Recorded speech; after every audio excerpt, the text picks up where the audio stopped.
السلام علیکم ناظرین کرام، Pakistan discussion exchange YouTube channel آپ دیکھ رہے ہیں اور میں ہوں خالد عزیز۔ آج ہفتے کا دن ہے اور مئی کی 4 تاریخ ہے۔ آج کی کچھ اہم خبریں اور اس کے ساتھ ان پر تجزیہ، 3-4 خبریں ہیں۔ مختصراً آپ کے سامنے خبریں پہلے رکھتا ہوں اور اس کے بعد کچھ تجزیہ بھی آپ کے سامنے۔ پہلی خبر تو یہ ہے کہ پاکستان پیپلز پارٹی کی طرف سے کے پی کے اور پنجاب کے گورنرز کی نامینیشن ہو گئی ہے۔ کے پی کے لیے فیصل کریم کنڈی اور پنجاب کے لیے سردار سلیم حیدر کا نام بلاول بھٹو زرداری صاحب نے اپروو کیا ہے۔ یہ دونوں شخصیات کون ہیں، ان کے اوپر تھوڑا سا آپ کو تعارف بھی دے دیتا ہوں اور کچھ تجزیہ بھی۔ پہلے بات کر لیتے ہیں کنڈی صاحب کی۔ فیصل کریم کنڈی ڈیرہ اسماعیل خان سے کنڈی قبیلے کے ایک بڑے پرومیننٹ فیملی سے ان کا تعلق ہے۔ اپنی سیاست کی ابتدا سے ہی وہ پیپلز پارٹی سے منسلک ہیں۔ 2008 اور 13 والی جو پیپلز پارٹی کی گورنمنٹ تھی، اس دوران وہ نیشنل اسمبلی کے ڈپٹی اسپیکر بھی رہے۔ اس کے بعد بھی الیکشن لڑتے رہے، لیکن وہ الیکشن 2013 اور اس کے بعد 24 تک وہ الیکشن جیت تو نہیں سکے، لیکن کافی ایکٹیو ہیں۔ آپ ٹی وی پہ ان کو دیکھتے رہتے ہیں۔ میرا ذاتی طور پہ ان سے تھوڑا بہت ایک زمانے میں ملاقات رہی، وہ میں تھوڑا سا آپ کو ایکسپیرینس بتا دیتا ہوں، بندے کی پرسنالٹی کا اندازہ ہو جاتا ہے۔ ڈپٹی اسپیکر تھے تو میں نے اپنے ایک ٹی وی پروگرام کے لیے ان کو زحمت دی اور مجھے بڑی حیرت ہوئی، کیونکہ ظاہر ہے اسپیکر، ڈپٹی اسپیکر یہ بڑے اہم عہدے ہوتے ہیں، مصروفیات بہت ہوتی ہیں۔ وہ بڑی آرام سے، بڑی آسانی سے وہ تشریف لے آئے، بہت ہی۔ اور مجھے ابھی تک یاد ہے کہ وہ کوئی پروٹوکول کچھ بھی نہیں تھا، بس ایک وائٹ کلر کی ان کی کار تھی جو سرکاری ظاہر ہے، اور ایک گارڈ اور ایک ڈرائیور، اس کے علاوہ کوئی خاص ان کے ساتھ کوئی ایکسٹرا کوئی پروٹوکول نہیں تھا۔ مزاجاً بہت دھیمے مزاج کے ہیں اور بڑی نرم گفتگو کرتے ہیں۔ مجھے یاد ہے اس میں جو ان کے ساتھ دوسرے گیسٹ تھے، وہ انہوں نے بہت سخت قسم کے ان کے اوپر اعتراضات بھی کیے، لیکن انہوں نے بڑی تحمل مزاجی سے جواب بھی دیے۔ اس دن ان کا گلا خراب تھا، مجھے اچھی طرح یاد ہے، تو مجھ سے انہوں نے کہا کہ مجھے کوئی ایسی وہ ٹیبلٹ دے دیں جس سے میرا گلا جو ہے وہ خراش جو ہے وہ، آپ کو معلوم ہے کہ اسٹیپسلز ایک بڑی مشہور وہ ہوتی ہے، تو میں نے وہ منگوا کے ان کو دی۔ بہرحال بہت ہی دھیمے مزاج کے انسان ہیں، مسلسل پارٹی کے ساتھ جڑے رہے، اور شاید یہی وجہ ہے کہ پیپلز پارٹی نے یہ فیصلہ کیا کہ کے پی کے کی گورنرشپ کے لیے فیصل کریم کنڈی کو نامزد کیا جائے۔ اب اس میں ذرا یہ پرسنل پروفائل تو آپ کے سامنے رکھتی ہے، اب میں آپ کو اس کو پولیٹیکل اینگل کچھ آپ کے سامنے رکھتا ہوں۔ پہلی بات تو یہ کہ کے پی کے اندر پیپلز پارٹی کے پاس اب کو بہت زیادہ نام رہ نہیں گئے جن کو وہ اس طرح کے بڑے عہدے کے لیے وہ نامزد کر سکیں۔ دوسری بات یہ ہے کہ فیصل کریم کنڈی چونکہ ڈیرہ اسماعیل خان سے ہیں، نسلی طور پہ پٹھان ہے۔ کنڈی جو ہے وہ نیازی قبیلے کا سب ٹرائب ہے، یہ پشتو سپیکنگ نہیں ہے، یہ سرائکی سپیکنگ ہے۔ ڈیرہ اسماعیل خان کی آبادی جو ہے وہ آدھی پشتو سپیکنگ ہے اور آدھی سرائکی سپیکنگ ہے، لیکن ظاہر ہے اس علاقے کے رہنے والے لوگ جہاں پہ اتنا مکس ہو تو وہ دونوں زبانیں بڑی آسانی سے بول سکتے ہیں۔ اچھا، اب پیپلز پارٹی کی یہ جو موو ہے، وہ ایک تو وہ ڈائریکٹلی مولانا فضل الرحمان کے لیے وہ ایک تکلیف دہ بات ہوگی۔ اس کی وجہ یہ ہے کہ ایک تو مولانا فضل الرحمان خود ڈیرہ اسماعیل خان سے ہیں، اور اس وقت ان کے جو سمدی ہیں حاجی غلام علی، وہ گورنر کے پی کے ہیں، اور گورنر کے پی کی جگہ، یعنی حاجی غلام علی کی جگہ ہی ان کو کنڈی صاحب کو نومینیٹ کیا گیا ہے۔ تو یہ مولانا فضل الرحمان کے لیے ظاہر ہے ایک تکلیف کی باعث یہ بات تو ہوگی۔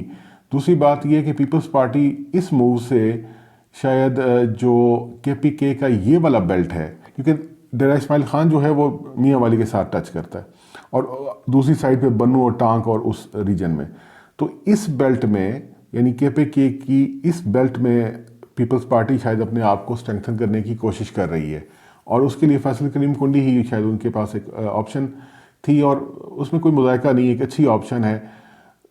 ان کی پالیٹکس ظاہر ہے آپ کو معلوم ہے کہ وہ 2013 کے بعد کوئی الیکشن نہیں جیت سکے، لیکن وہ پارٹی کے ساتھ بھرپور جڑے رہے ہیں اور اسی کا ریوارڈ ان کو شاید ملا ہے۔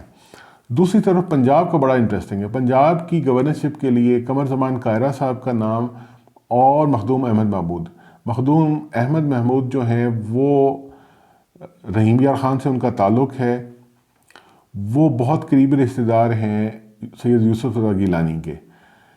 احمد محمود صاحب پہلے بھی گورنر پنجاب رہ چکے ہیں، اس دفعہ دوبارہ ان کا نام بھی تھا، اور قمر زمان کائرہ جو ہیں ان کے متعلق تو کچھ ایسا زیادہ بتانے کی ضرورت نہیں ہے، کیونکہ وہ بہت ہی فیمس پیپلز پارٹی کا بہت فیمس فیس ہیں۔ اس سے پہلے وہ فیڈرل کیبنٹ میں بھی رہ چکے ہیں، گلگت بلتستان کے وہ گورنر بھی رہ چکے ہیں، آزاد کشمیر اور اس ریجن کے جو امور ہیں اس کے وہ وزیر بھی رہ چکے ہیں، اور ان کا اچھا خاصا پیپلز پارٹی کے اندر بھی اور پیپلز پارٹی کے علاوہ بھی بہت ان کا اثر و رسوخ، ذاتی تعلق آپ کہہ لیجئے، اثر و رسوخ تو شاید الگ لفظ ہوتا ہے، ذاتی تعلقات ان کے ہر جگہ پہ موجود ہیں، بہت ہی اچھے دھیمے مزاج کے، اور ذاتی حیثیت کی بات کر رہا ہوں، ٹی وی پہ بعض اوقات وہ ایگریسو بھی ہو جاتے ہیں، لیکن بڑی مرنج شخصیت ہیں، پرسنلی بہت سافٹ انسان ہے، سافٹ سپوکن ہیں۔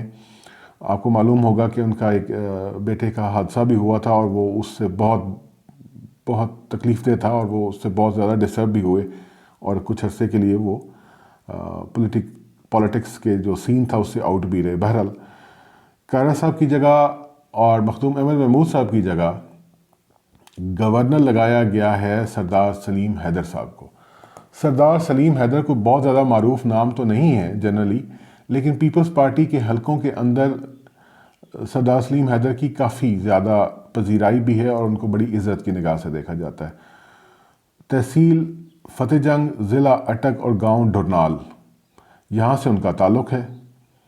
اچھے پڑھے لکھے انسان ہیں، وہ بھی ایک دفعہ 2002 میں انہوں نے ایم پی اے کا الیکشن لڑا اٹک سے، ضلع اٹک سے، لیکن ظاہر ہے وہ تحصیل علاقہ تو ان کا اپنا فتح جنگ، لیکن اس میں وہ کامیاب نہیں ہو سکے، اور 2008 میں وہ نیشنل اسمبلی کی سیٹ سے وہ جیت گئے۔ پیپلز پارٹی کی گورنمنٹ بنی، اس گورنمنٹ میں وہ وزیر مملکت بنے۔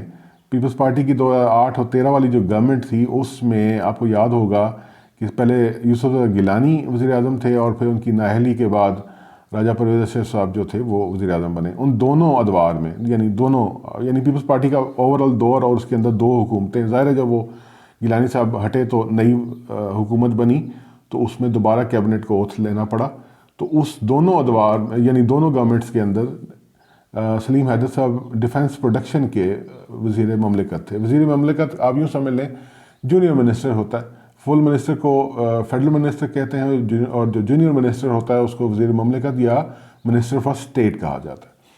سلیم حیدر صاحب کا انتخاب کیوں کیا گیا، یہ یہاں پہ بھی نا ایک بڑی امپورٹنٹ چیز ہے۔ میں یہ سمجھتا ہوں کہ پنڈی ڈسٹرکٹ، پہلی بات پنڈی ڈویژن، اور اس کے بعد اٹک ڈسٹرکٹ وہ ہے جہاں سے کے پی کے ختم ہوتا ہے اور پنجاب شروع ہوتا ہے۔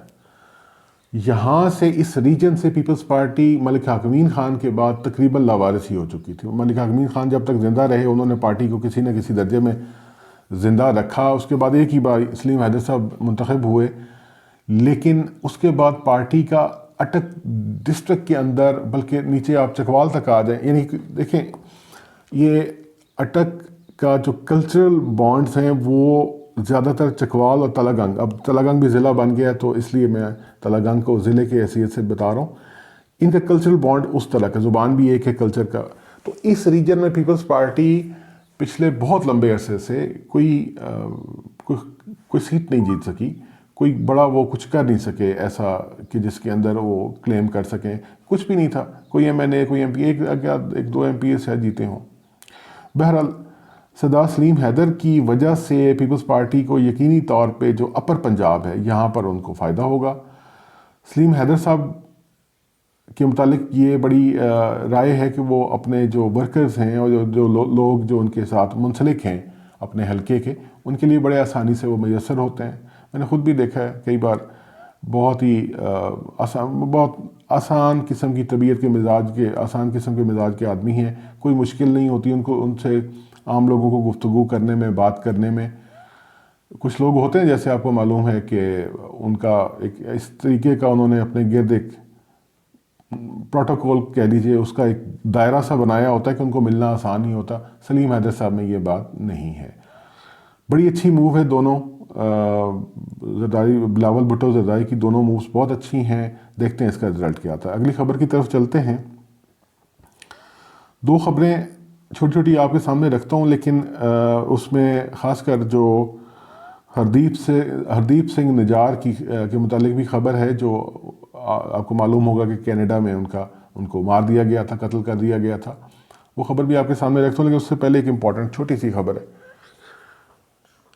اپریل جو گزشتہ ماہ گزرا، آج مئی کی 4 تاریخ ہے، جو اپریل تھا، یہ 1961 کے بعد پاکستان میں سب سے زیادہ اپریل کے مہینے میں بارشیں اس سال 2024 میں ہوئی ہیں.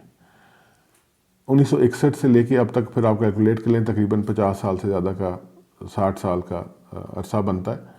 اچھا، اب یہاں یہ ایک چیز سمجھنے کی ضرورت ہے. یہ کلائمیٹ شفٹ کی طرف نا یہ اشارہ کرتا ہے. اب اس کلائمیٹ شفٹ کی جو وجوہات، اور وہ تو ایک لمبی بات ہو جائے گی، میں یہاں پہ مختصراً یہ بات کرنا چاہتا ہوں کہ اس کی وجہ سے جو آبپاش یعنی نہری علاقوں کے علاوہ جو ایریاز ہیں، خاص کر جو راولپنڈی ڈویژن کو اگر آپ بات کر لیں، کیونکہ ظاہر ہے یہ بہت ایک اچھی خاصی پاپولیشن کا ایریا ہے، اور پھر آگے KPK کے علاقہ، KPK کے وہ ایریاز جہاں کے اوپر کاشتکاری ہوتی ہے، مردان، سوابی اور مالاکنڈ، اور اس ریجن سوات بالخصوص، یہاں پر یہ رین فال بہت ہیوی ہوئی. آزاد کشمیر میں بھی بہت ہوئی ہے، مظفر آباد ڈسٹرکٹ میں بہت ہیوی رین فال ہوئی ہے، راولہ کوٹ میں بھی. ان علاقوں کے لوگوں کو، خاص کر جو کاشتکاری سے متعلق ہیں، ان کو یہ سوچنا پڑے گا، کیونکہ یہ کلائمیٹ شفٹ ہے، یہ ایک چینج ہے، یہ آ رہا ہے. تو ابھی تک یہاں ان ریجنز میں بہت سارے علاقے ایسے ہیں جن میں ابھی تک گندم کی جو کٹائی ہے وہ مکمل نہیں ہو سکی. یعنی اس کا جو پروسیس ہوتا ہے کاٹنا اور پھر تھریشنگ اور پھر سارا، اس کی وجہ کیا ہے کہ عین جب کٹنے کا ٹائم آتا اور پھر بارش ہو جاتی، پھر جب وہ موقع آتا پھر بارش. بعض جگہوں پہ تو ایسا بھی ہوا کہ کھڑی کٹائی ہو چکی، جب اس کی وہ گڈھے وغیرہ باندھ کے اس کو رکھتے ہیں تو اس کے اوپر بارش ہوگی. کھڑی فصل کو سکھانا پھر بھی آسان ہوتا ہے، کٹائی کے بعد فصل کو سکھانا آسان کام نہیں ہوتا. تو یہاں اس ایریا کے جو لوگ ہیں، ان کو یہ یقینی طور پہ سوچنا پڑے گا کہ یہ جو ایک پرماننٹ ایک ٹرینڈ یہ پچھلے کچھ عرصے سے نظر آ رہا ہے. اس دفعہ تو چلے ریکارڈ ٹوٹ گیا، 5-6 سالوں سے یہ ٹرینڈ نظر آ رہا ہے کہ اپریل میں بارشیں بہت ہوتی ہیں. تو اس حساب سے لوگ اپنے کاشتکار جو ہیں خاص کر، ان کو میں سمجھتا ہوں یہ چاہیے کہ وہ آئندہ جو گندم وہ کاشت کریں گے اس کی ٹائمنگ کا وہ اندازہ کر لیں. آخری بات کرتے ہیں ہردیپ سنگھ نجار. ہردیپ سنگھ نجار کون تھے؟ یہ کینیڈین بیسڈ سکھ کمیونٹی لیڈر تھے. برٹش کولمبیا جو کینیڈا کا صوبہ ہے، وہاں وہ رہائش پذیر تھے، اور اس کا جو گردوارہ ہے وہاں کا جو بڑا گردوارہ، اس کے وہ انچارج تھے. یہ تو ان کی ایک سائیڈ ہوگی. دوسری سائیڈ ان کی یہ تھی کہ وہ آزاد خالصتان تحریک کے بہت سرکردہ کارکن تھے، بلکہ رہنما کہہ لیجیے. ان کے اوپر انڈین گورنمنٹ کا الزام یہ تھا کہ وہ خالصتان ٹائیگر فورس، جو ایک اس پرپس کے لیے ایک ملیٹنٹ گروپ ہے، اس سے ان کا تعلق ہے. اس الزام کی انہوں نے خود بھی تردید کی تھی، اور ان کے جو ساتھی ہیں انہوں نے بھی اس الزام کی تردید کی تھی. بہرحال آپ کو شاید اگر یاد نہیں ہے تو میں یاد دہانی دوبارہ کرا دیتا ہوں کہ 18 جون 2023 کو، یعنی گزشتہ سال، جی ہاں 18 جون 2023 کو، یہ اسی گردوارہ جس کے یہ انچارج تھے، اسی کی پارکنگ میں ان کی ٹارگٹ کلنگ ہو گئی تھی.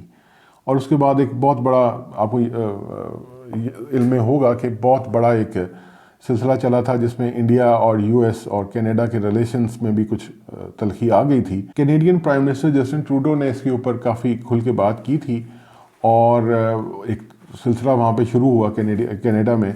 آج کی خبر یہ ہے کہ ان کے اس قتل کے الزام میں 3 لوگوں کو اریسٹ کیا گیا ہے.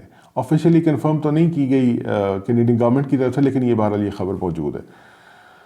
اچھا، اب ان کا جو UK ہو گیا، امریکہ ہو گیا، کینیڈا، یہ فرسٹ ورلڈ جتنی بھی ہے، یہ بڑی جلدی یہ نہیں ہوتا کہ آج کچھ معاملہ اس طرح کا سنگین قسم کا جرم ہو جائے اور وہ فوری طور پہ 24-48 گھنٹوں کا کوئی نوٹس، جیسے ہمارے یہاں طریقہ ہوتا ہے نا کہ فلاں نے نوٹس لے لیا اور حکم جاری کر دیا کہ 48 گھنٹے میں پکڑا جائے بندہ، تو اس کا پھر یہاں نتیجہ یہی نکلتا ہے کہ وہ جب پکڑا جاتا ہے تو پتہ چلتا ہے ایک جرم کو قبول کرنے والے 10 بندے آ گئے ہیں، جلدی کا یہی ہو. وہاں اس طرح نہیں ہوتا. آپ کو شاید علم میں بھی ہوگا کہ جیسے عمران فاروق جو MKM کے ڈسیڈنٹ وہ تھے، ان کا جب مرڈر ہوا تھا تو بہت دیر کے بعد جا کے الطاف حسین کو برٹش پولیس نے، اسکاٹ لینڈ یارڈ نے ان کو بہت دیر بعد بلایا تھا. بہرحال اسی طریقے سے اب کینیڈا میں 3 لوگوں کو گرفتار کیا گیا ہے.